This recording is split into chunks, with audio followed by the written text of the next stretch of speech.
لله الحمد لله حمدا كثيرا طيبا مباركا فيه كما ينبغي لجلال وجهه وعظيم سلطانه والصلاة والسلام على خير البشر محمد بن عبد الله وعلى آله وصحبه ومن والاه واقتدى بهديه إلى يوم الدين. أما بعد فإن خير الحديث كتاب الله وخير الهدي هدي محمد المصطفى صلى الله عليه وسلم وشر الأمور محدثاتها وكل محدثة بدعة وكل بدعة ضلالة وكل ضلالة في النار.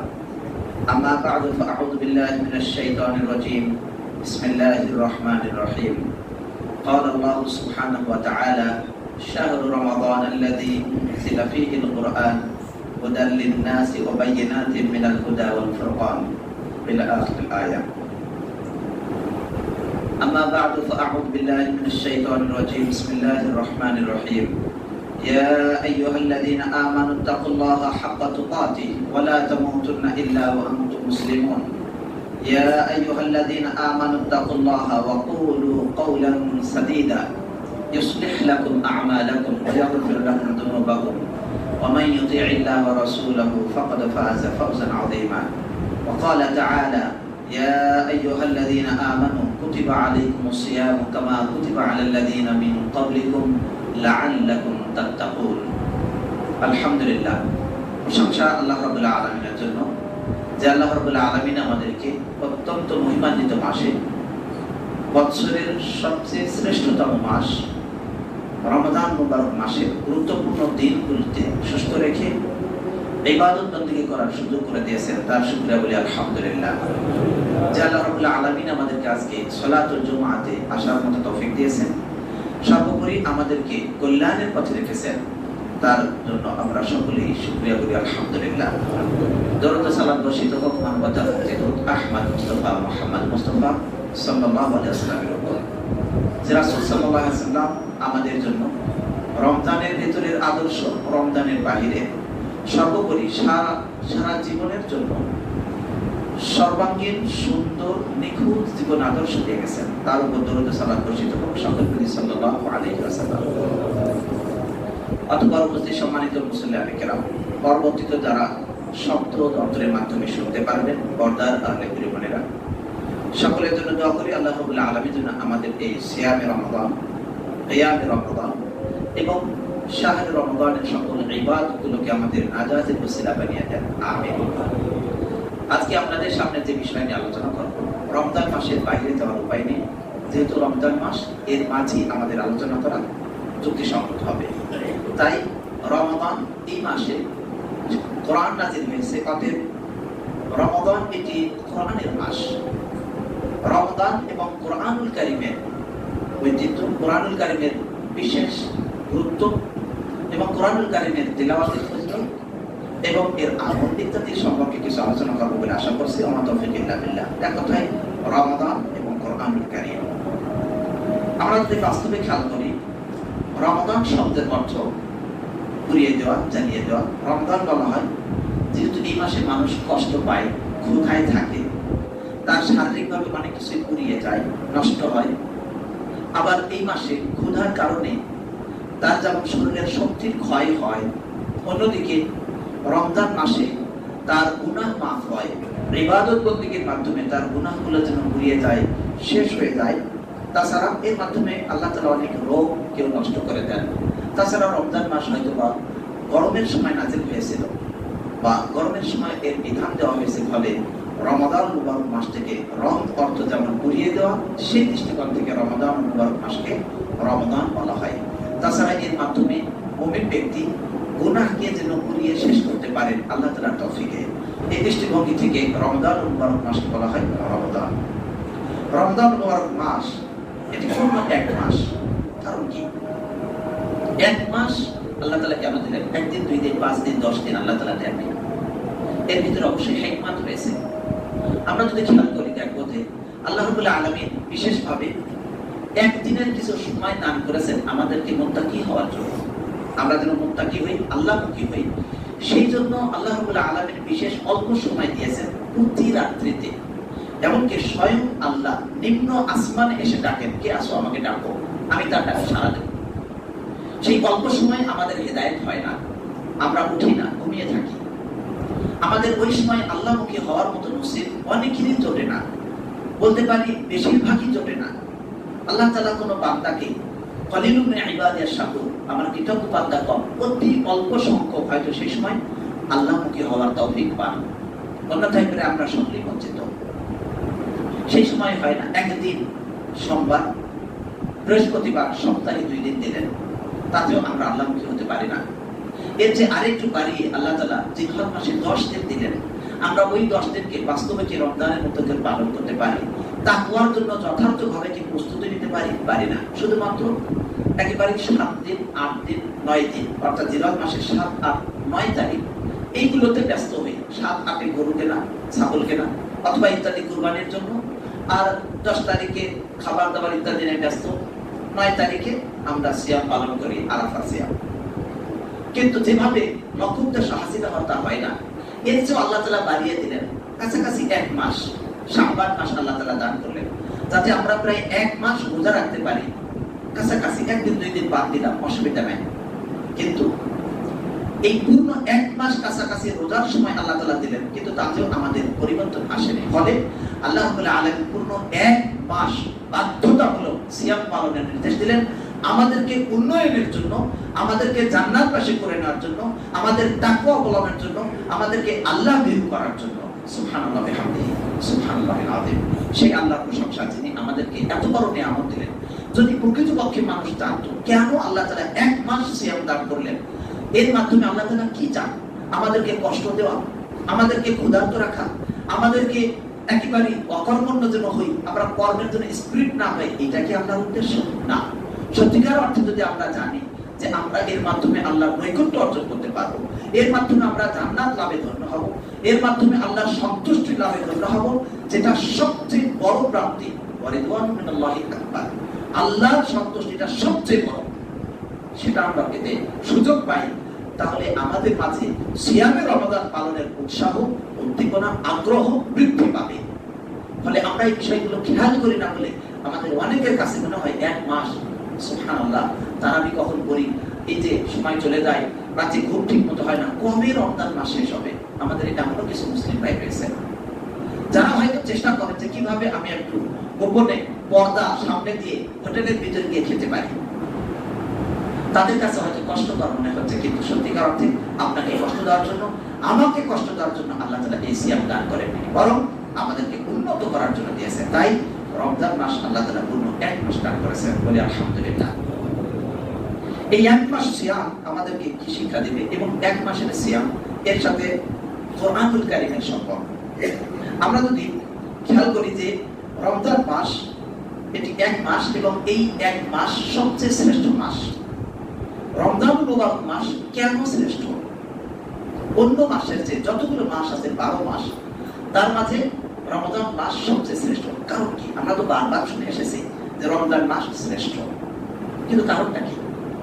কারণটা 2 ভাগে ভাগ। প্রথমত, রমজান মাসের কার্যক্রম যদি আমরা খেয়াল করি, তাহলে আমরা দেখতে পাবো আরকানুল ইসলামের 5, ইসলামের যে 5টি স্তম্ভ, এই 5টি স্তম্ভ যেন এই সিয়ামের মাঝে, অর্থাৎ এই রমজান মাসের মাঝে যেন আমরা আদায় করতে পারি।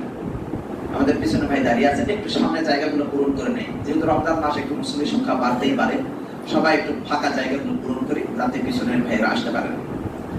রমজান মাস 1 মাস আল্লাহ তাআলা দান করেছেন, এটি শ্রেষ্ঠ। কেন শ্রেষ্ঠ? 2 ভাবে। 1, ইসলামের 5টি স্তম্ভ আমাদের হয়তো সকলেরই জানা, তাওহীদ তথা শাহাদাতাইন, আশহাদু আল্লা ইলাহা ইল্লাল্লাহ ওয়া আশহাদু আন্না মুহাম্মাদার রাসূলুল্লাহ ওয়া আশহাদু আন্না মুহাম্মাদান আবদুহু ওয়া রাসূলুহু। এই যে তাওহীদের কালিমা শাহাদাতাইন, এটি রমজান মাসে বিদ্যমান, অন্য মাসেও বিদ্যমান। আমরা 5 ওয়াক্ত সালাতের জন্য ওযু করি, ওযু করার পরে পাঠ করি আশহাদু আল্লা ইলাহা ইল্লাল্লাহ ওয়া আশহাদু আন্না মুহাম্মাদার রাসূলুল্লাহ ওয়া আশহাদু আন্না মুহাম্মাদান আবদুহু ওয়া রাসূলুহু। এই যে শাহাদাতাইন আমরা পাঠ করি, এর ফজিলত সাথে স্মরণ করে দিলে ভালো হয়। এই দোয়া যে ব্যক্তি পাঠ করবে, আল্লাহ রাব্বুল আলামিন তার জন্য জান্নাতের 8টি দরজা খুলে দিবেন। সুবহানাল্লাহ। এখানে একটি প্রশ্ন হতে পারে, কেন এই একটা দোয়ার কারণে 8টি দরজা আল্লাহ তাআলা খুলে দিবেন? এখানে কি আছে? যে একটা দোয়া করার কারণে আল্লাহ তাআলা 8টি দরজা খুলে দিবেন। আমরা যদি ভালোভাবে খেয়াল করি তাহলে দেখবো যে এর মাঝে এমন কিছু আছে যা সবগুলোর চেয়ে শ্রেষ্ঠ। তা হলো শাহাদা, তাওহীদ। আমি সাক্ষ্য দিচ্ছি সত্যিকার অর্থে আল্লাহ ছাড়া কোনো মাবুদ নেই, এবং সাক্ষ্য দিচ্ছি সত্যিকার অর্থে মুহাম্মদ সাল্লাল্লাহু আলাইহি ওয়াসাল্লাম তিনি আল্লাহ তাআলার রাসূল। অর্থাৎ আমি ইবাদত করব একমাত্র আল্লাহ, এবং সেই ইবাদত করব যেইভাবে তার বার্তাবাহক আমাকে বলে দিবেন সেইভাবে, এর বাইরে আমি নাই। তাহলে এর মধ্যে সব বিদ্যমান। সুবহানাল্লাহ। তাই এই তাওহীদের মাধ্যমে ওই ব্যক্তি 8টি জান্নাতের যে কোনো দরজা দিয়ে প্রবেশের অধিকার লাভ করে। সুবহানাল্লাহ। সেটি রমজান মাসে যেমন বিদ্যমান, এর বাইরেও বিদ্যমান। এর পরের যেটি ধাপ সালাত, অন্য মাসে যেমন বিদ্যমান এই মাসেও বিদ্যমান, বরং আরো বেশি গুরুত্বের সাথে বিদ্যমান। কারণ যে জায়গা, যেই সময়, যেই স্থানের যত বেশি মর্যাদা, সেই স্থানে পাপ করলে তার তত বেশি মর্যাদা ক্ষুণ্ণ হওয়া, তার অসম্মান হওয়া। তাই অন্য মাসে যদি কেউ সালাত আদায় করতে বিলম্ব করে অথবা সালাত পরিত্যাগ করে তার যা পাপ হবে, এই মাসে যদি কোনো ব্যক্তি সালাত পরিত্যাগ করে তাহলে তার চেয়ে তার ভয়াবহ রূপে পাপ হবে। একথা বলবো না যে তার একটি পাপের জায়গায় 10টি পাপ হবে, তা না, কিন্তু এই পাপের শাস্তি ভয়াবহ হবে। যেমন একইভাবে আপনি যদি একটি সাধারণ হত্যাযোগ্য কোনো ঘটনা ঘটে ফেলে কোনো ব্যক্তি একটি যে কোনো রাস্তায়, তার শাস্তি যেমন হবে, ওই হত্যাযোগ্য ঘটনাটি যদি ক্যান্টনমেন্টের কোনো সম্মানিত ব্যক্তিকে যদি ঘটিয়ে ফেলে তাহলে তার শাস্তি আরো ভয়াবহ হবে। তাই যেই জায়গা, যেই স্থান, যেই সময় তত গুরুত্বপূর্ণ, সম্মানিত, সেই জায়গার আমলের তত মর্যাদা বেশি, আর বিপরীত করলে তার শাস্তিও তত ভয়াবহ। সুতরাং সালাত অন্য মাসে যেমন ফরজ, এই মাসে ফরজ এবং রকম। এরপর আসি সিয়াম। ফরজ সিয়াম রমজান ছাড়া অন্য কোনো মাসে নেই, শুধুমাত্র এই মাসেই ফরজ। তাছাড়া যেগুলো কোনো কারণবশত ফরজ হয়, নজরের কারণে অথবা কেউ কদা আদায় করবে রমজানের বাইরে, সেটাও ফরজ, সেটা ভিন্ন বিষয়। কিন্তু রমজানের যেভাবে রকম সিয়াম পালন করা, এরকম রকম অন্য মাসে নেই। এরপর আমরা যদি খেয়াল করি, যাকাতের ব্যবস্থা অন্য মাসে যেমন দেওয়া রয়েছে, এই মাসেও যাকাতের ব্যবস্থা রয়েছে। বরং এই মাসে আমরা যেন বেশিরভাগই যাকাত দিয়ে থাকি, এটা কেন্দ্রিক হিসাব করে থাকি। তবে কোনো ব্যক্তি যদি যাকাত খরচ হয়ে যায় রমজানের আগে, সে রমজানের আগে দিয়ে দিবে। রমজানেও দিলে তার যাকাত আদায় হবে বটে, সে জানে না যে কখন মারা যাবে, সুতরাং আগে আদায় করা। আর যদি কোনো ব্যক্তির যাকাত খরচ হয় রমজানের পরের মাসে, সে যদি রমজান মাসে আদায় করে দেয় তাহলে আদায় পেয়ে যাবে। যাই হোক, রমজান মাসে যাকাত দেওয়ার ব্যবস্থা হয়েছে। হজ জিলহজ মাসে করার ব্যবস্থা, কিন্তু রমজান মাসে হজ নেই। কিন্তু রব্বুল আলামিন দয়া করে আপনাকে আমাকে হজ এর সওয়াব অর্জন করার ব্যবস্থা এই রমজান মাসে দান করেছেন। সুবহানাল্লাহ। তাই রাসূলুল্লাহ সাল্লাল্লাহু আলাইহি ওয়াসাল্লাম বললেন, উমরাতুন ফি রমাদান তা'দিলু হাজ্জাতান আও হাজ্জাতান মা'i। রমজান মাসে উমরা করা এটা হজের সমান সওয়াব। এমনকি শুধু হজের সমান সওয়াব এটা বলেই শেষ না, বরং তিনি বললেন যে আমার সাথে হজ করার সমান সওয়াব। সুবহানাল্লাহ। এটা বুঝতে গেলে আমরা যদি একটু খেয়াল করি, আমাদের এই মসজিদে যারা আছি, এক একজনের কাছে এক একজন আলেম প্রিয় হতে পারে। আপনার কাছে যিনি সবচেয়ে বেশি প্রিয় আলেম, যাকে আপনি সম্মান করেন, শ্রদ্ধা করেন, যার কাছে আপনি নির্ভরযোগ্য ফতোয়া পাবেন, এমন একজন আলেমের সাথে যদি আপনি হজ করতে পারেন, যিনি সবসময় আপনার পাশে থাকবেন, তাহলে আপনার হজের তৃপ্তি কত বেশি হবে, আপনার হজের কত শান্তি হবে, এবং আপনার হজের মাধ্যমে আপনি কত রকমের সুযোগ সুবিধা পাবেন। আপনার যে কোনো একটা ছোট্ট বড় ভুল হলে আপনাকে তিনি সাবধান করে দিবেন যে ভাই এভাবে না, এটা এইভাবে। এটা কত বড় নিয়ামত। এবং হজের পরে আপনি শান্তি পাবেন যে আমি অমুক আলেমের সাথে হজ করলাম, এবং তিনি পদে পদে আমাকে এমন সুন্দর করে আমার হজের ব্যবস্থাগুলোকে দেখিয়ে দিয়েছেন যে আমি মুক্ত হয়েছি, এবং আমি সত্যিকার অর্থে আরো 5 বার হজ করেছি, কিন্তু এইবারের হজের মতো আমি শান্তি পাইনি। সেই হজ যদি স্বয়ং রাসূলুল্লাহ সাল্লাল্লাহু আলাইহি ওয়াসাল্লামের সাথে করার মতো হয়ে যায় এই রমজান মাসে একটি উমরা করার মাধ্যমে, তাহলে এর যে সৌভাগ্যের আর কি আছে। তাই এই রমজান মাসে আমরা যেন হজের সওয়াব পাওয়ার ব্যবস্থা পেয়েছি, বলি আলহামদুলিল্লাহ। তাহলে বাস্তবতে আমরা যেন দেখছি যে ইসলামের 5টি স্তম্ভের যে কাজগুলো, সবগুলোই যেন আমরা করার সুযোগ পাচ্ছি, ফলে এই সিয়ামে রমজান শ্রেষ্ঠ।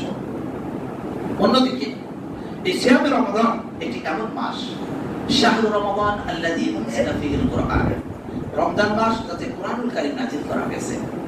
সুতরাং এই কোরআনুল কারীম নাজিল হয়েছে, এই কোরআনুল কারীমের বিষয়টি যদি আমরা এবার খেয়াল করি, কোরআন এমন একটি কালাম, এমন কালাম আল্লাহ তাআলার পক্ষ থেকে, আল্লাহ কালাম, যে এই কালামের সাথে, এই কোরআনের সাথে যেই সম্পৃক্ত হবে সেই শ্রেষ্ঠ হয়ে যাবে। সুবহানাল্লাহ। যে এই কোরআনের সাথে সম্পৃক্ত হবে সেই হবে শ্রেষ্ঠ। তাই সবচেয়ে শ্রেষ্ঠ মাস রমজানুল মুবারক মাস, কারণ এই মাসে নাজিল হয়েছে আল কোরআন। সুবহানাল্লাহ। এই মাসের মাঝে শ্রেষ্ঠ রাত্রি লাইলাতুল কদর, কারণ এর মাঝে নাজিল হয়েছে আল কোরআন। এই মাসে জিবরিল আলাইহিস সালাম হলেন, এই মাসে কোরআন নিয়ে এসেছেন। আর জিবরিল আলাইহিস সালাম যেহেতু তিনি কোরআন নিয়ে এসেছেন, কোরআন যেহেতু শ্রেষ্ঠ গ্রন্থ, অতএব এই কোরআন নাজিল হয়েছে এবং এটাকে নিয়ে এসেছেন জিবরিল, ফলে জিবরিল সকল ফেরেশতাদের মাঝে শ্রেষ্ঠ ফেরেশতা। সুবহানাল্লাহ। এই কোরআন নাজিল হয়েছে মুহাম্মদ মুস্তাফা সাল্লাল্লাহু আলাইহি ওয়াসাল্লাম, ফলে তিনি সকল নবী এবং রাসূলদের মাঝে শ্রেষ্ঠ। এই কোরআন নাজিল হয়েছে এই উম্মতের উপরে, ফলে এই উম্মত সকল উম্মতের মাঝে শ্রেষ্ঠ উম্মত। তাই আল্লাহ তাআলা বললেন, কুনতুম খায়রা উম্মাতিন উখরিজাত লিন-নাস, তোমরা উত্তম জাতি, শ্রেষ্ঠ জাতি, মানুষের জন্য তোমাদের উত্থান করা হয়েছে, তোমাদেরকে সৃষ্টি করা হয়েছে। তা'মুরুনা বিল মা'রুফ ওয়া তানহাউনা আনিল মুনকার। এই উত্তমতা বজায় থাকবে ততদিন পর্যন্ত যতদিন তোমরা ভালো কাজের আদেশ করবে, অসৎ কাজ থেকে নিষেধ করবে। যদি তা না হয়, এই উম্মতের শ্রেষ্ঠত্বের বিধান যেটি কোরআনে আল্লাহ তাআলা দিয়েছেন, এটা যদি পালন না হয়, তাহলে এই উম্মতের শ্রেষ্ঠত্ব থাকবে না, কাটা যাবে, বাদ যাবে। বরং এই উম্মত কখনো কখনো হতে পারে কাঠের মতো, কখনো হতে পারে পশুর মতো, কখনো হতে পারে তার চেয়ে নিকৃষ্ট। তার জন্য কোরআনের বিধানের সাথে যত বেশি সংশ্লিষ্ট হবে, তত বেশি মর্যাদাশীল হবে। এমনকি এই উম্মতের মাঝে সবচেয়ে শ্রেষ্ঠ ওই ব্যক্তি যে কোরআন শেখে এবং অপরকে শিক্ষা দেয়। সুবহানাল্লাহ। তাই রাসূলুল্লাহ সাল্লাল্লাহু আলাইহি ওয়াসাল্লাম বলেন, খায়রুকুম মান তাআল্লামাল কুরআনা ওয়া আল্লামা, তোমাদের মাঝে শ্রেষ্ঠ ব্যক্তি সেই যে কোরআন শেখে এবং অপরকে শিক্ষা দেয়। হাদিস ইমাম বুখারী 5027 নম্বর হাদিসে বর্ণনা করেন। তিনি ভাই বন্ধুরা, আমরা যদি খেয়াল করি, এই কোরআনুল কারীম আল্লাহ তাআলা রমজান মাসে নাযিল করেছেন। রমজানের দিনের বেলা আমরা সিয়াম পালন করতে পারি, রাতের বেলা কিয়াম করতে পারি। কোরআনুল কারীমের তেলাওয়াত আল্লাহ তাআলা এমন ভাবে ব্যবস্থা দিলেন, রাতেও করতে পারবো, দিনেও করতে পারবো। সব সময় আমরা কোরআনুল কারীম তেলাওয়াত করতে পারবো, যদি আমাদের পবিত্রতা বজায় থাকে, আমাদের ওযু যদি থাকে, আমাদের যথার্থ ভদ্রতা যদি ঠিক থাকে, কোরআন পড়ার আদব ঠিক রেখে সর্বদাই আমরা করতে পারি। অতএব রমজান এটা হলো কারীদের মাস, কোরআনের পাঠকদের মাস। কোরআনের তেলাওয়াত হতে হবে। সুতরাং এবার আমরা কোরআনের বিষয়গুলো খেয়াল করব, কি কি দিক থেকে আমরা কোরআনকে গ্রহণ করব। কোরআনুল কারীমকে আমরা এই রমজান মাসে গ্রহণ করব প্রথমত তেলাওয়াতের দিক থেকে। এরপর এই রমজান মাসে হিফজ করা, মুখস্থ করার দিক থেকে আমরা এটাকে চেষ্টা করব সর্বোচ্চভাবে। এরপরে এটাকে গবেষণা করার জন্য, এটা নিয়ে ভাবনা করা, এর অর্থ বোঝা এবং তার গবেষণার ভিত্তিতে কিছু শিক্ষা বের করার জন্য আমরা চেষ্টা করব। এর পরের যেটি ধাপ আসবে সেটা হলো এটা পর্যায়ক্রমে একে অপরকে জানানো, একজন আরেকজনের সাথে মুদারাসা করা, নিজে জানা, অপরকে জানানো। এর পরের ধাপ বাস্তবে যেটি সকলের জন্য প্রযোজ্য, আমল করা। এই কয়েকটি ধাপে আমরা কোরআনুল কারীমের মর্যাদা যদি খেয়াল করি, তাহলে দেখবো যে কোরআনুল কারীম সত্যি এটি এই রমজান মাসে বিশেষভাবে দেওয়া হয়েছে। তাই আমরা দেখতে পাই রাসূলুল্লাহ সাল্লাল্লাহু আলাইহি ওয়াসাল্লামের হাদিস, রাসূল সাল্লাল্লাহু আলাইহি ওয়াসাল্লাম তিনি জানিয়ে দিয়েছেন, জিবরিল আলাইহিস সালাম তিনি প্রতি রাত্রিতে আসতেন রাসূলুল্লাহ সাল্লাল্লাহু আলাইহি ওয়াসাল্লামের কাছে, এসে তিনি কোরআন শুনতেন নবী সাল্লাল্লাহু আলাইহি ওয়াসাল্লামের কাছ থেকে, নবী সাল্লাল্লাহু আলাইহি ওয়াসাল্লামকে কোরআন শোনাতেন, এইভাবে সম্পূর্ণ কোরআন সমাপ্ত করতেন, একবার খতম দিতেন। সুবহানাল্লাহ। রমজান মাস এবং শেষের দিকে দুইবার তিনি খতম দিলেন। তাই প্রমাণ হয় যে এই রমজান মাসে কোরআনুল কারীমের গভীর সম্পর্ক রয়েছে। আমরা কোরআনুল কারীম পাঠ করি, সালাত পাঠ করি, সালাতের বাইরে পাঠ করি, কিন্তু প্রভাব আসে না। অথচ রাসূলুল্লাহ সাল্লাল্লাহু আলাইহি ওয়াসাল্লাম কোরআনুল কারীম শুনেছেন, পাঠ করেছেন, সালাতে তিলাওয়াত করেছেন এবং এমন ভাবে তেলাওয়াত করতেন যে তার চোখ বেয়ে কাঁদতে কাঁদতে যেন দাঁড়িয়ে বেয়ে তার পানি চলে যেত। সুবহানাল্লাহ। কিন্তু আমরা কত শুনি, অর্থ বুঝি না। কি বলছে কিছুই জানি না, ফলে আমরা কোরআনের অনুধাবনমূলক শিক্ষা নিতে পারি না। আল্লাহ রাব্বুল আলামিন আমাদেরকে সকলকে যেন কোরআন অনুধাবনের তৌফিক দান করেন, আমিন। রাসূলুল্লাহ সাল্লাল্লাহু আলাইহি ওয়াসাল্লামের সাথে জিবরিল খতম দিতেন, কোরআন নিজে শোনাতেন, শুনতেন। এই হাদিস ইমাম বুখারী এবং মুসলিম বর্ণনা করেন।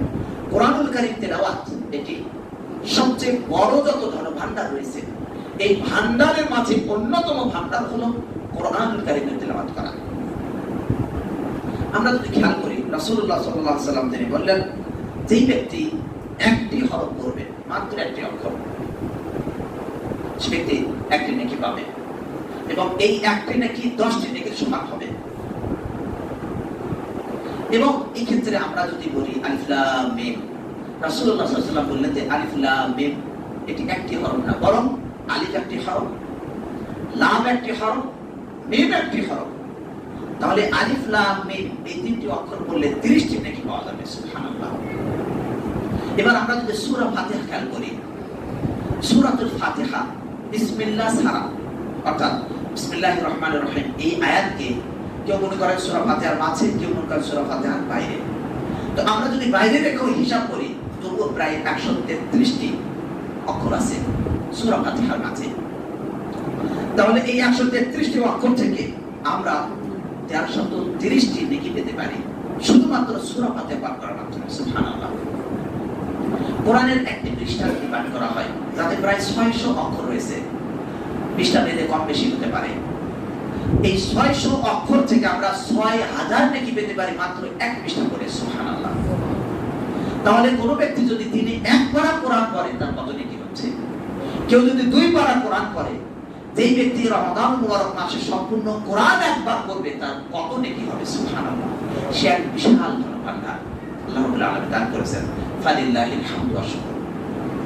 তিনি ভাই বন্ধুরা, এই কোরআনুল কারীম পাঠ করা, এটার ক্ষেত্রে আল্লাহ রাব্বুল আলামিন এত বেশি মর্যাদা দান করেছেন, যেই মর্যাদার কারণে আমরা দুনিয়াতেও কিছু উপমা, কিছু নমুনা, কিছু উদাহরণ আমরা পেতে পারি কোরআনুল কারীমের যে মর্যাদা। এই ক্ষেত্রে একটি হাদিস উসাইদ বিন হুদাইর রাদিয়াল্লাহু আনহুর ব্যাপারে, তিনি কোরআনুল কারীম পাঠ করতেছিলেন। এই ব্যাপারে আল্লাহ রাব্বুল আলামিন দুনিয়াতেও কিছু মর্যাদা দেখিয়ে দেন, তার একটি উদাহরণ।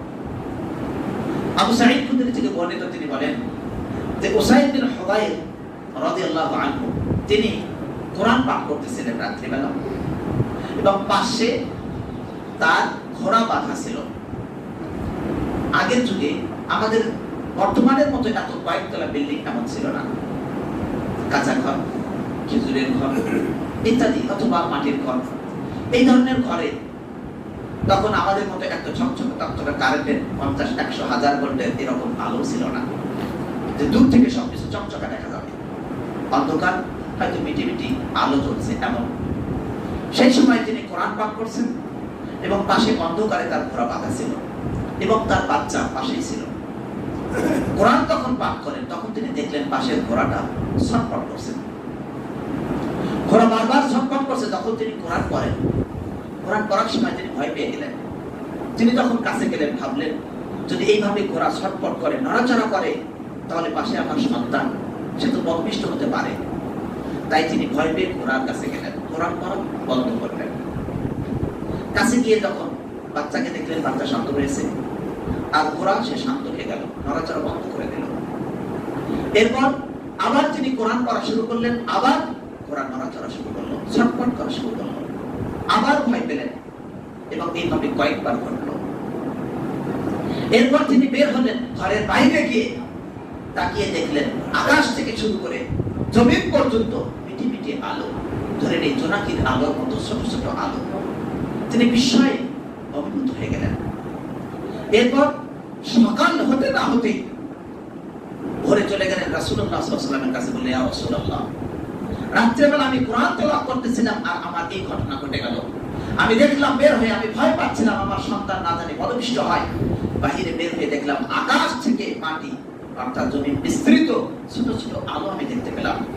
রাসূলুল্লাহ সাল্লাল্লাহু আলাইহি ওয়াসাল্লাম বললেন, ইকরা, পড়ো, পাঠ করো। তথা তুমি কেন রাত্রি পূর্ণরূপে পাঠ করলে না? তুমি যদি সারা রাত ব্যাপী কোরআনুল কারীম তেলাওয়াত করতেই থাকতে, যদি না থামতে, তাহলে সকালবেলা তুমি দেখতে পেতে, এইভাবে আলো দেখতে পেতে। তারা এসেছিল আল্লাহর ফেরেশতা, আকাশ থেকে জমিন বিস্তৃত আল্লাহর ফেরেশতা নাযিল হয়েছে। সকাল পর্যন্ত যদি কোরআনুল কারীম পাঠ করতে থাকতে, তাহলে এই ফেরেশতারা তোমাদের থেকে গোপন হতে পারতো না, তোমরা সরাসরি তাদের দেখতে পেতে। সুবহানাল্লাহ। এগুলো কোরআনুল কারীমের তেলাওয়াতের মাধ্যমে স্বয়ং বাস্তবে নিজের জীবনে মর্যাদা লাভ করে গেলেন উসাইদ বিন হুদাইর রাদিয়াল্লাহু আনহু। হাদিসটি ইমাম আহমদ বর্ণনা করেন ১১,৭৬৬ নম্বর এবং মুসলিম বর্ণনা করেন ৭৯৬ নম্বর হাদিসে। তিনি ভাই বন্ধুরা, কোরআনুল কারীমের মর্যাদা আমরা হয়তো ফেরেশতা এইভাবে দেখার মতো এত সুন্দর তেলাওয়াত অথবা এই মর্যাদার জায়গায় আমরা উপনীত হতে পারিনি দুনিয়াতে, কিন্তু আখিরাতে আল্লাহ তাআলা আমাদের মর্যাদা দান করবেন। দুনিয়াতেও রাসূলুল্লাহ সাল্লাল্লাহু আলাইহি ওয়াসাল্লাম বললেন, এই কোরআনের দ্বারা এক কওমকে আল্লাহ রাব্বুল আলামিন উঠান এবং আরেক কওমকে আল্লাহ রাব্বুল আলামিন নিচে নামিয়ে দেন। যদি ইমাম মুসলিম ৪৭০ নম্বর হাদিসে বর্ণনা করেছেন। অতএব কোরআনুল কারীম যত আমরা তেলাওয়াত করব, পাঠ করব, আল্লাহ রাব্বুল আলামিন এর দ্বারা আমাদের মর্যাদা বাড়িয়ে দিবেন। তাছাড়া রাসূলুল্লাহ সাল্লাল্লাহু আলাইহি ওয়াসাল্লাম বললেন, কিয়ামতের দিন কোরআনুল কারীমের তেলাওয়াতকারীকে বলা হবে ইকরা ওয়ারতাকি, তুমি পড়ো এবং উপরে ওঠো। একটি আয়াত পড়বে, এক ধাপ উপরে চলে যাবে, ১০০ আয়াত পড়বে, ১০০ ধাপ উপরে উঠবে। সর্বশেষ তোমার জায়গা হবে সেই আয়াতের জায়গায় যে আয়াত তোমার মুখস্থ রয়েছে। সুবহানাল্লাহ। তাহলে এইভাবে আখিরাতের মর্যাদা পাওয়ার ব্যাপারে আমরা যদি সচেতন হই, তবেই আমাদের কোরআনুল কারীম তেলাওয়াতের আধিক্যতা হবে, আমরা বেশি করে পাঠ করব। কিয়ামতের দিন সর্বশেষ জায়গা হবে যে জায়গায় সে তেলাওয়াত করতে পারবে। হাদিসটি ইমাম আবু দাউদ বর্ণনা করেন ১৬৬৪ নম্বর হাদিসে এবং তিরমিজি ৬৯১৫ নম্বর হাদিসে বর্ণনা করেন সনদ হাসান, অর্থাৎ গ্রহণযোগ্য হাদিস। এবং আমরা যদি কেউ এখনো কোরআন তেলাওয়াত শিখতে অক্ষম হয়ে থাকি, এখনো পারেনি শিখতে, তাদের জন্য অবশ্যই আফসোস। এরপরও আশার বাণী, আমরা যদি চেষ্টা করি আল্লাহ রাব্বুল আলামিন তার জন্য সওয়াব দান করবেন। পরের যে ধাপ, আপনার জন্য অন্ততপক্ষে এতটুকু সুযোগ আল্লাহ রাব্বুল আলামিন দিয়েছেন যে আপনি যদি কোরআনুল কারীম এখন পর্যন্ত শিখতে না পারেন, চেষ্টা করবেন শেখার জন্য। আর যতক্ষণ পর্যন্ত শিখতে পারেনি, আরেকজনের কাছে কোরআনুল কারীম তেলাওয়াত শুনবেন, এতেও আল্লাহ তাআলা সওয়াব দান করবেন। আমাদের অনেকেই বলে থাকে যে কোরআন শুধু তেলাওয়াত করা অথবা শ্রবণ করার মাধ্যমে সওয়াব নেই, বরং অর্থ বুঝতে হবে, আমল করতে হবে, তবেই সওয়াব। কথাটা ঠিক না। কেন ঠিক না? কারণ আমরা যদি নবী সাল্লাল্লাহু আলাইহি ওয়াসাল্লামের হাদিস দেখি, তাহলে আমরা বুঝতে পারি যে রাসূলুল্লাহ সাল্লাল্লাহু আলাইহি ওয়াসাল্লামের প্রত্যেকটা কাজ, প্রত্যেকটা কর্ম, প্রত্যেকটা মৌন সম্মতির মাঝে সওয়াব রয়েছে। অর্থাৎ তিনি যেটা করতে বলেন, যেটা নির্দেশ দেন, অথবা যেই সওয়াবের কাজের প্রতি উৎসাহ উদ্দীপনা দেন, এমন প্রত্যেকটা কাজ করা সওয়াবের কাজ। আব্দুল্লাহ ইবনে মাসউদ রাদিয়াল্লাহু আনহু বলেন, তিনি বলেন যে রাসূলুল্লাহ সাল্লাল্লাহু আলাইহি ওয়াসাল্লাম তিনি আমাকে বললেন যে আব্দুল্লাহ ইবনে মাসউদ, তুমি কোরআনুল কারীম আমার সামনে পাঠ করো। আব্দুল্লাহ ইবনে মাসউদ রাদিয়াল্লাহু আনহু বললেন, ইয়া রাসূলুল্লাহ, আপনার উপরে কোরআন নাযিল হয় আর আমি আপনার সামনে কোরআন তেলাওয়াত করব, কিভাবে হয়? রাসূলুল্লাহ সাল্লাল্লাহু আলাইহি ওয়াসাল্লাম বললেন, তুমি পাঠ করো, আমি ভালোবাসি আরেকজনের কাছ থেকে কোরআন তেলাওয়াত শুনতে। সুবহানাল্লাহ।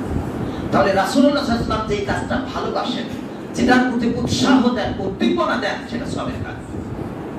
অতএব এখান থেকে প্রমাণ হয় যে কোনো ব্যক্তি যদি তেলাওয়াত শুধু শ্রবণ করে, তবুও তার জন্য সওয়াব রয়েছে। অতএব তেলাওয়াত করলেই শুধু সওয়াব পাওয়া যাবে না, বরং অর্থ জানতে হবে, এই কথা ভিত্তিহীন।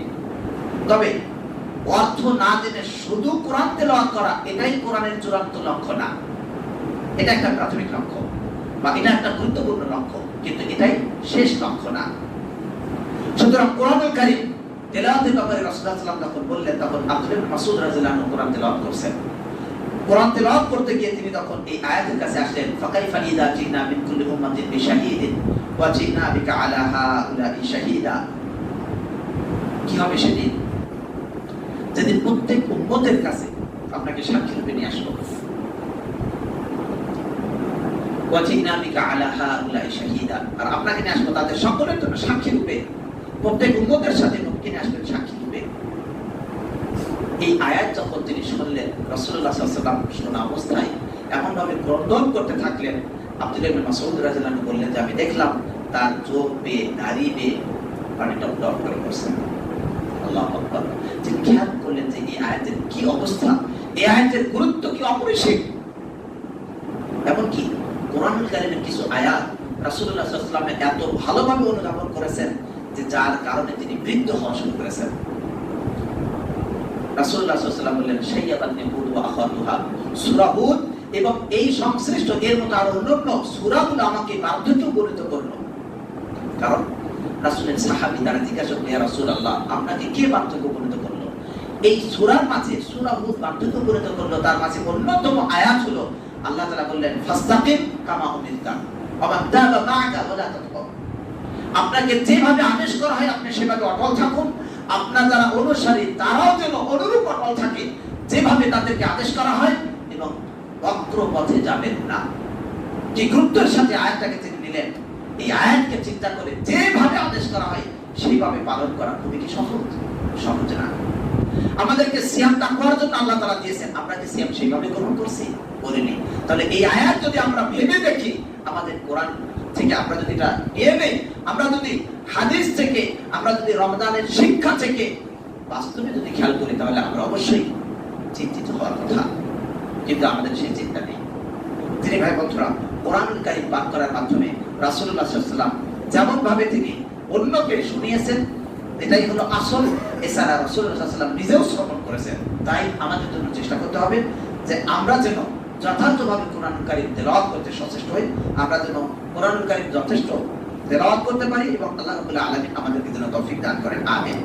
দ্বিতীয় নাম্বার, কোরআনুল কারীম শুধুমাত্র তেলাওয়াত, এর জন্য ফজিলত এবং মর্যাদা রয়েছে বটে, কিন্তু এটা পুরোই বলেছে এটা যথেষ্ট না, বরং আমরা এর অর্থ জানবো এবং এর বিধি বিধানকে জানতে সচেষ্ট হব। কারণ আল্লাহ রাব্বুল আলামিন বললেন আফালা ইয়াতাদাব্বারুনাল কুরআনা আম আলা কুলুবিন আকফালুহা, তারা কি কোরআনকে নিয়ে গবেষণা করে না, নাকি তাদের অন্তর তালা মারা, তাদের অন্তর কি তালাবদ্ধ?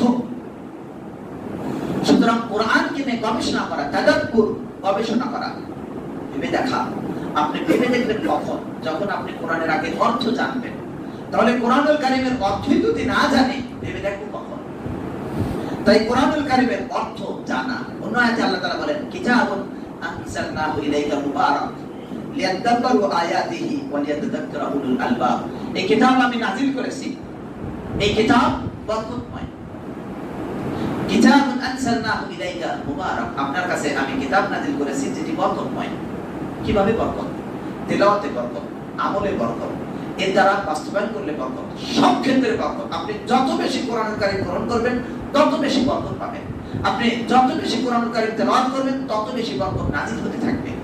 আপনার সুস্থতার ক্ষেত্রে বরকত, আপনার পারিবারিকভাবে আল্লাহ বরকত দান করবেন, আপনার ব্যবসা বাণিজ্যে, অর্থ সম্পদ, টাকা পয়সা, রাষ্ট্রীয় জীবন, আন্তর্জাতিক সব ক্ষেত্রে আল্লাহ তাআলা বরকত দান করবেন। যত বেশি আপনি কোরআনুল কারীম তেলাওয়াত করবেন, যত বেশি কোরআনুল কারীমকে আপনি মান্য করবেন। তাই আল্লাহ তাআলা কোরআনুল কারীমকে বরকতের জন্য নাযিল করেছেন। আপনি এখন খেয়াল করুন, কোরআনুল কারীমের অর্থ না জানা, এর হুকুম আহকাম বাস্তবায়ন না করা, এর মাঝে কি রকম ক্ষতি? মূলত যদি আমরা কোরআনুল কারীম তেলাওয়াত না করি, এর অর্থ না খেয়াল করি, এর হুকুম আহকাম বাস্তবায়ন না করি, তাহলে আমাদের জন্য কোনো লাভ নেই। আপনি খেয়াল করুন, একজন ডাক্তার, তার কাছে একটা রোগী আসলো। রোগী আসার পর রোগী বলল যে আমার এমন এমন রোগ হয়েছে। তার রোগীর কথাবার্তার স্পষ্ট ভাষা, ডাক্তারের কান ক্লিয়ার, ডাক্তারের জ্ঞান, বুদ্ধি, বিচক্ষণতা, দক্ষতা, অভিজ্ঞতা প্রচুর পরিমাণে রয়েছে। এমন দক্ষ একজন ডাক্তারের কাছে একজন রোগী আসলো এবং রোগী তার রোগ সম্পর্কে স্পষ্ট বর্ণনা দিতে পারলো, এবং ডাক্তার তাকে দেখার পরে যথার্থভাবে বুঝতে পারলো রোগ কি, এবং এরপরে ডাক্তার অতি সুন্দরভাবে ভালোভাবে তার জন্য একটা প্রেসক্রিপশন লিখে দিল। লেখার পর দেখা গেল তার লেখা অনেক সুন্দর, অনেক চমৎকার, এবং যে রোগী সে সুন্দরভাবে পড়তে পারলো, এবং তা থেকে তার যথার্থভাবে সে ওষুধ জানতে পারলো। এরপর সে যদি এটা জানার পরে এটাকে সব সময় তার নিজের কাছে রেখে দেয়, সেই প্রেসক্রিপশনটা অথবা সেই ব্যবস্থাপত্র তার পকেটে রাখলো, বারবার দেখলো, বারবার সেটা পড়লো, এবং পড়ার পরে সেটাকে যত্ন সহকারে রেখে দিল, কিন্তু ওষুধ কিনল না, ওষুধ ক্রয় করলো না, অথবা সেই ওষুধ যেভাবে খাওয়ার দরকার, যেভাবে লেখা আছে সেইভাবে সে সেটাকে গ্রহণ করলো না, সেভাবে সে খেলো না, অথবা ব্যবহার করা থাকলে ব্যবহার করলো না, কিন্তু সব সুন্দর। তাহলে কি স্বাভাবিকভাবে যে নিয়ম নীতি তাতে তার রোগ সারার সম্ভাবনা কতটুকু? তবে রব্বুল আলামিন ইচ্ছা করলে কোনো ওষুধ ছাড়াই, কোনো ঔষধ ছাড়াই আল্লাহ তাআলা ভালো করে দিতে পারেন। রব্বুল আলামিনের বিশেষ ক্ষমতা। স্বাভাবিকভাবে আমরা জানি, তাহলে এইভাবে তার রোগ সারার জন্য কি একটি জটিলতা তার সামনে। আমরা যদি খেয়াল করি, কোরআনুল কারীম আমার কাছে আসলো, কোরআনুল কারীম আমি পাঠ করলাম, কোরআনুল কারীমের অর্থ বুঝলাম, কোরআনুল কারীমের মাধ্যমে সওয়াব অর্জন করলাম, কিন্তু কোরআনুল কারীমের বিধান, কোরআনুল কারীমের আহকাম, কোরআনুল কারীমের প্রতি যে আমল আছে তা যদি জীবনে বাস্তবায়ন না করি, তা যদি না শিখি, তাহলে আমার জীবনের উন্নতি হবে কিভাবে? সমাজের উন্নতি হবে কিভাবে? রাষ্ট্রের উন্নতি হবে কিভাবে? আল্লাহ তাআলা দিয়েছেন কোরআনকে হিদায়াতের জন্য। ইন্না হাযাল কোরআন ইয়াহদি লিল্লাতি হিয়া আকওয়াম। এই কোরআন এটা সবচেয়ে শ্রেষ্ঠ দিক নির্দেশনা দেয়, শ্রেষ্ঠ পথ দেখায়, উত্তম পথ দেখায়। কিন্তু দেখানোর পথে এরপরে যদি আমি সেই পথে না চলি, তাহলে কিভাবে হবে? ইয়াহদি লিল্লাতি হিয়া আকওয়াম, সবচেয়ে শ্রেষ্ঠতর পথ দেখায়। এর আগে আল্লাহ তাআলা বলেছেন ওয়াজআলনাহু হুদাল লিবানি ইসরাঈল। বানি ইসরাঈলের জন্য তাওরাতকে আল্লাহ তাআলা দান করেছেন হিদায়াত স্বরূপ। আর এখানে বললেন আকওয়াম, শ্রেষ্ঠ, অর্থাৎ তার চেয়েও এই কোরআনুল কারীম আরো সঠিক পথ দেখায়। সুবহানাল্লাহ। কিন্তু আমরা সেই কোরআনকে যদি গ্রহণ না করি, তাহলে কিভাবে হতে পারে? তিনি ভাই বন্ধুরা, অতএব কোরআনুল কারীমকে আমরা খেয়াল করব। প্রথমত কিরাত করা, পাঠ করা, আবার কোরআনুল কারীমকে পাঠ করব এইভাবে যে ইবাদত হিসাবে সওয়াবের আশায়, এবং আরেক প্রকার পাঠ থাকবে গবেষণার জন্য, এর অর্থ কি, এর মাঝে কি চাহিদা সেটা জানার জন্য। সুতরাং কোরআনুল কারীমে আমরা যদি দেখি প্রায় 250টি আয়াত রয়েছে। সেই আয়াতগুলোকে বিধিবিধানের আয়াত রয়েছে, কেউ মনে করেন 500, এটা অংশ বিশেষে, এবং এর তাৎপর্য খেয়াল করে সংখ্যা কম বেশি হতে পারে। এই আয়াতগুলোর মাঝে অন্যতম যদি আমরা খেয়াল করি, আল্লাহ তাআলা বললেন ইয়া আইয়ুহাল্লাযীনা আমানু, হে ঈমানদারেরা। এরপর আল্লাহ তাআলা বললেন অমুক কাজ করো, যেমন ইয়া আইয়ুহাল্লাযীনা আমানু আউফু বিল উকুদ, হে ঈমানদারেরা তোমরা অঙ্গীকারকে পূর্ণ করো, চুক্তি করলেন সেটাকে পূর্ণ করো। আমি পূর্ণ করলাম না, তাহলে দ্বন্দ্ব হবে, সমস্যা তৈরি হবে। অথচ অঙ্গীকার করলাম। অনুরূপভাবে আল্লাহ তাআলা বললেন ইত্তাকুল্লাহ হাক্কা তুকাতি, হে ঈমানদাররা তোমরা আল্লাহকে যথাযথ ভয় করো। এই যথাযথ ভয় করা আমাদের জন্য সম্ভব নাও হতে পারে, তাই আল্লাহ তাআলা সহজ করে দিলেন, বললেন ফাত্তাকুল্লাহ মাসতাতা'তুম, তোমরা সাধ্য অনুপাতে আল্লাহকে ভয় করো। সুতরাং আল্লাহ রাব্বুল আলামিনকে ভয় করতে হবে। যদি আমি ভয় না করি, তাহলে কিভাবে হবে? আল্লাহ তাআলা আরো বললেন ওয়ালা তামুতুন্না ইল্লা ওয়া আনতুম মুসলিমুন, মুসলমান না হয়ে মারা যেও না। তাহলে আমরা যদি চিন্তা করি আগামী বছর মুসলমান হব এবং তারপরে মারা যাব, হবে না। আপনার মসজিদ থেকে বের হওয়ার আগেও মৃত্যু হতে পারে। তাহলে কিভাবে আপনি মুসলমান না হয়ে মারা যেন একটা বাস্তবায়ন করবেন? তার মানে হলো সর্বদাই ইসলামের উপরে থাকো, যাতে ইসলামের উপরে তোমার মৃত্যু হয়। এটার নাম হলো মুসলমান না হয়ে মারা যেও না, অর্থাৎ ইসলামের উপরেই যেন মৃত্যু হয়। আল্লাহ তাআলা বললেন ইত্তাকুল্লাহ ইয়াজআল লাকুম ফুরকানা, যদি তোমরা আল্লাহকে ভয় করো, তাহলে তিনি তোমাদেরকে ফুরকান দান করবেন, অর্থাৎ তোমাদের মাঝে আল্লাহ রাব্বুল আলামিন সত্য মিথ্যার পার্থক্যকারী ব্যবধান দিবেন, একটি ফয়সালা দিবেন। আপনি ব্যবসা করতে যাচ্ছেন, আপনি তাকে ঠকানোর সময় আপনার মাঝে এই ব্যবস্থাপনা, এই ইচ্ছা, এই স্পিরিট এবং এই শক্তি কাজ করবে, এই আদর্শ কাজ করবে যে আমি তাকে ঠকাবো না। এটার নাম তাকওয়া। যদি অবলম্বন করো, তাহলে ফুরকান দান করবে, সত্য মিথ্যার ক্ষেত্রে পার্থক্য করবেন। আপনি রমজান মাসে দুধ বেশি বিক্রি হচ্ছে, আপনি একটু পানি দিয়ে বেশি করে বিক্রি করলেন, কিন্তু আপনি যদি আল্লাহকে ভয় করেন, তাহলে এই ভয় আপনাকে পানি দেওয়া থেকে বিরত রাখবে। আপনি অফিসে আছেন, অফিসের সময় কাজ, রমজান মাস, ঘুষ নেওয়া যাবে না, আপনি আমাকে ঘুষ দিয়ে না, আমি হাত দিয়ে ঘুষ নেব না। আপনি যদি মনে করেন আপনি ওখানে রেখে যান, কিন্তু আমি আপনার কাছ থেকে ঘুষ নেব না, একই তো কথা হলো। আপনি কি আল্লাহকে ঠকাতে চান? অসম্ভব। ইখাদিউন আল্লাহ ওয়াল্লাযীনা আমানু, মুনাফিকরা মুমিনদেরকে, আল্লাহকে ধোঁকা দিতে চায় এবং মুমিনদের ধোঁকা দিতে চায়, চেষ্টা করে। ওমা ইয়াখদাউনা ইল্লা আনফুসাহুম ওয়া মা ইয়াশউরুন, তারা নিজেদেরকে শুধুমাত্র ধোঁকা দেয়, অথচ তারা টেরও পায় না। তাই আপনি রমজান মাসে সোজা পথে ঘুষ খাইলেন না, কিন্তু আপনি বাঁকা পথে অন্যভাবে আপনি সেটা ঘুষ নিলেন, হতে পারে না। সুদ খাওয়া, মদ, জুয়া, মুনাফিকি কল্পনাই করা যায় না, কিন্তু ছোট ছোট মদের ব্যবস্থা আপনার হাত থেকে যেন ছুটেই যায় না। এই রমজান মাসে সারাদিন যে আল্লাহর ভয়ে আপনি নেশা থেকে দূরে থাকলেন, বিড়ি সিগারেট থেকে দূরে থাকলেন, সিয়াম শেষ করে, অর্থাৎ ইফতারের পরে পরে আপনি কোন লজ্জায় সেই আল্লাহর সামনে আপনি আবার সিগারেট খান? টানেন, কিভাবে আপনি সিগারেট খান, কিভাবে আপনি রমজানের দিনের বেলা আল্লাহকে ভয় করে চললেন, আবার রাত্রি বেলা বেমালুম হয়ে গেলেন, অজ্ঞান বা অজানা হয়ে গেলেন, আল্লাহ থেকে আপনি মানতে চান না কেন?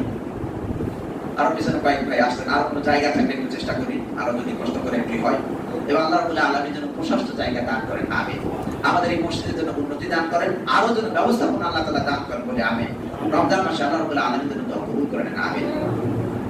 আল্লাহ তাআলা বললেন আতিউল্লাহ ওয়া আতিউর রাসূল ওয়া উলিল আমরি মিনকুম, আল্লাহর আনুগত্য করুন, রাসূলের আনুগত্য করুন, তোমাদের দায়িত্বশীল, সেটা হতে পারে আলেম, হতে পারে আমির, অর্থাৎ শাসক, উভয়ের আনুগত্য করুন। এই আয়াতগুলো আপনি যদি বারবার পড়েন কিন্তু আমলে যদি না নিয়ে আসেন, কিভাবে হতে পারে?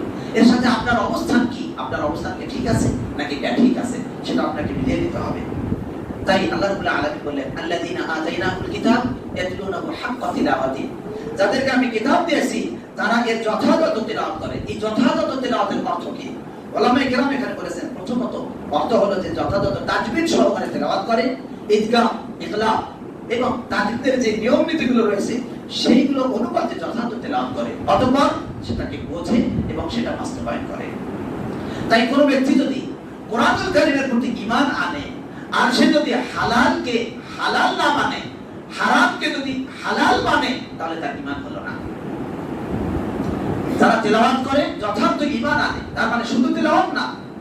অনুরূপভাবে কোনো ব্যক্তি যদি আয়েশা রাদিয়াল্লাহু তাআলা আনহাকে ব্যভিচারের দোষ দেয়, সে ঈমানদার হতে পারে না। কারণ আল্লাহ রাব্বুল আলামিন কোরআনুল কারীমে তাকে বারিআ, তাকে মুক্ত, তাকে দোষ মুক্ত বলে ঘোষণা করলেন, আর আপনি সেই আয়াত তেলাওয়াত করবেন আর আয়েশা রাদিয়াল্লাহু তাআলা আনহাকে আপনি দোষ দিবেন তিনি ব্যভিচার করেছিলেন, এমন দোষ যে ব্যক্তি দিবে সে কখনোই যথার্থ তেলাওয়াত করে না, সে মুমিন হতে পারে না। অনুরূপভাবে আল্লাহ রাব্বুল আলামিন বিধান দিয়েছেন, কোরআনের বিধান, সেই কোরআনের বিধান মতো রাষ্ট্র পরিচালনা করতে হবে। আপনি সেই জায়গাতে যদি ব্যক্তি বানানো অথবা কিছু ব্যক্তি মিলে আলোচনা করে অথবা কিছু কমিটির মাধ্যমে নিয়ম তৈরি করে সেই নিয়ম দ্বারা যদি আপনি ফয়সালা করেন, তাহলে পূর্ণ ঈমানদার আপনি কখনোই হতে পারবেন না। এটার নাম ঈমান নয়, এটার নাম কোরআনের যথাযথ তেলাওয়াত নয়। তাই কোরআনুল কারীমের দলিল পাওয়ার পরে যেখানে রাসূলুল্লাহ সাল্লাল্লাহু আলাইহি ওয়াসাল্লামের অনুসরণের কথা বলা হলো, সেই জায়গাতে রাসূলুল্লাহ সাল্লাল্লাহু আলাইহি ওয়াসাল্লামের অনুসরণ না করে নিজের ইচ্ছা মতো যদি দিনকে পালন করা যায়, নিজের ইচ্ছা মতো ভালো কাজ করে দলিল সম্পৃক্ত না হয়, এমন বিদআত দ্বারা কখনোই আল্লাহকে পাওয়া যাবে না, এবং এমন বিদআতি কাজ কর্ম কখনোই কোরআনের যথার্থ তেলাওয়াত বলে বিবেচিত হবে না। অতএব আমাদের কাজ হলো কোরআনুল কারীম তেলাওয়াত প্রথম ধাপ, এবং পরবর্তীতে এটা অর্থ বোঝা, আমল করা এবং এটাকে বাস্তবায়ন করা। সুতরাং আপনি যদি নিজের ব্যক্তিগত জীবনে সারা রাত সারা দিন বিভিন্ন ফিল্ম নিয়ে, বিভিন্ন ধরনের ছবি নিয়ে, বিভিন্ন সিরিয়াল নিয়ে আপনি ব্যস্ত থাকলেন, আপনি ফেসবুকে ব্যস্ত থাকলেন, টুইটারে ব্যস্ত থাকলেন, আপনি বিভিন্ন হারাম অশ্লীল বেহায়াপনা খারাপ কিছু দেখা নিয়ে ব্যস্ত থাকলেন, অথচ কোরআনুল কারীম অশ্লীল থেকে দূরে থাকতে বলে, ওয়ালা তাকাবুল ফাওয়াহিশা মা যাহারা মিনহা ওয়া মা বাতান, তোমরা অশ্লীলতার দিকে ধাবিত হবে না, প্রকাশ্য বা প্রকাশ্যে কোথাও না, কাছেই যাবে না। এই আয়াত আপনি পাঠ করলেন, আর আপনি অশ্লীলতা দিনের বেলা রাতের বেলা প্রকাশ্যে না করলে অপ্রকাশ্যে আপনি মোবাইল নিয়ে সারাদিন ব্যস্ত থাকলেন, কিভাবে আপনি কোরআনের যথার্থ তেলাওয়াত করলেন? এটা তো পূর্ণ ঈমানদারের হয় না, এটা পূর্ণ তেলাওয়াত হয় না। আপনি অন্যায় অত্যাচার না হোক স্বাভাবিক এলোমেলো কথা নিয়ে ব্যস্ত থাকলেন, এটাও কোরআনুল কারীমের যথার্থ তেলাওয়াত নয়। কারণ আল্লাহ তাআলা বললেন ওয়াল্লাযীনা হুম আনিল লাগwi মু'রিদুন, যারা সত্যিকার ঈমানদার, যারা জান্নাতুল ফিরদাউসে জায়গা পাবে, এরা অনর্থক কথাবার্তা কাছ থেকে দূরে থাকবে। তাই কোরআনকে নিজের জীবনের আদর্শ রূপে গ্রহণ করি, কোরআনের মানহাজকে বাস্তবে আমরা রূপ দেওয়ার চেষ্টা করি। আল্লাহ রাব্বুল আলামিন আমাদের তৌফিক দান করুন, আমিন। ওয়া আখিরু দাওয়ানা আলহামদুলিল্লাহি রাব্বিল আলামিন।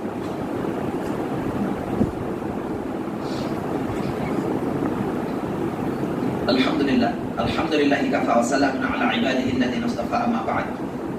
তিনি ভাই বন্ধুরা, কোরআনুল কারীমের একটি শিক্ষা নিয়ে বাস্তব প্রয়োগ খেয়াল করুন। সময় খুব শেষ।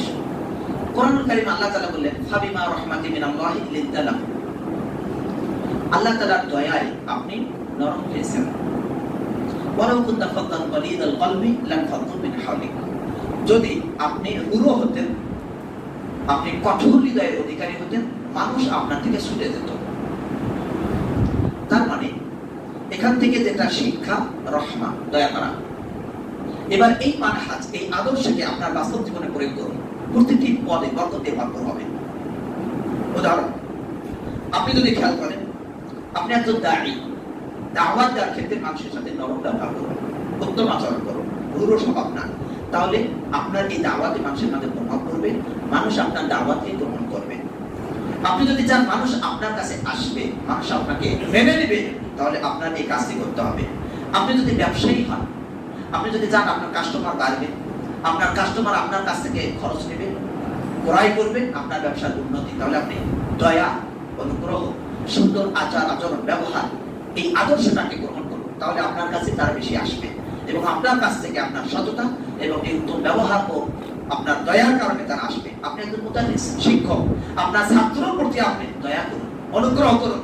শিক্ষা দীক্ষার ক্ষেত্রে প্রশ্ন করলে তাকে আপনি দয়ার সাথে, উত্তমতার সাথে, স্নেহের সাথে, মায়ার সাথে আপনি তার উত্তর দিন, আপনাকে ভালোবাসবেন।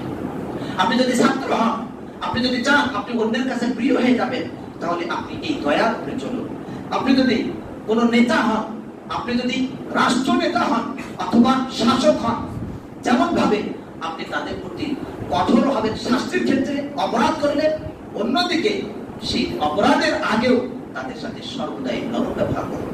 সুতরাং সর্বক্ষেত্রে আমরা এই রহমতের বিষয়, এভাবে প্রত্যেকটা বিষয়, তাকওয়া, আল্লাহর তাকওয়া, আপনি যদি তাকওয়া অবলম্বন করেন, তাহলে আপনি আল্লাহ ছাড়া অন্য কারো কাছে চাইবেন না। আপনি বিপদে আছেন, আল্লাহর কাছে চান। আপনি অসুস্থতে আছেন, আল্লাহর কাছে চান, কারণ আপনি আল্লাহকে ভয় করেন।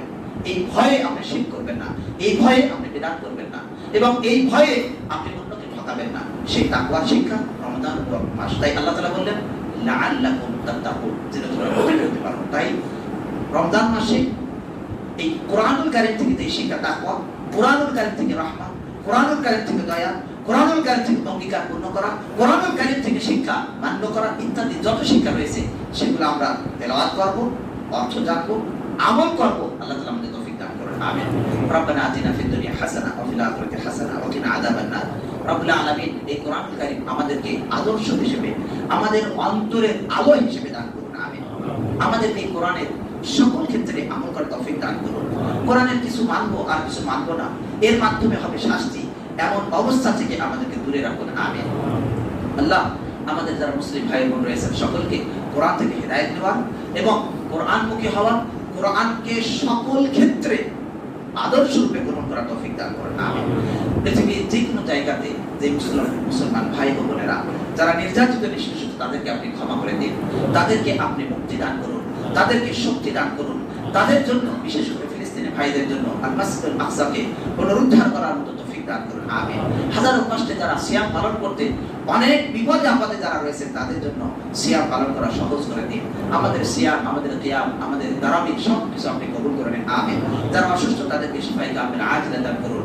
যে মুসলিম ভাই বোনেরা মারা গেছেন, রব্বুল আলামিন তাদেরকে এই রমজান মাসে তাদেরকে মুক্তি দান করুন, কবরের শাস্তি থেকে মুক্ত রাখুন, জান্নাতুল ফিরদাউসের অধিকারী করুন, আমিন। সুবহান রাব্বিকা রাব্বিল ইজ্জাতি আম্মা ইয়াসিফুন ওয়া সালামুন আলা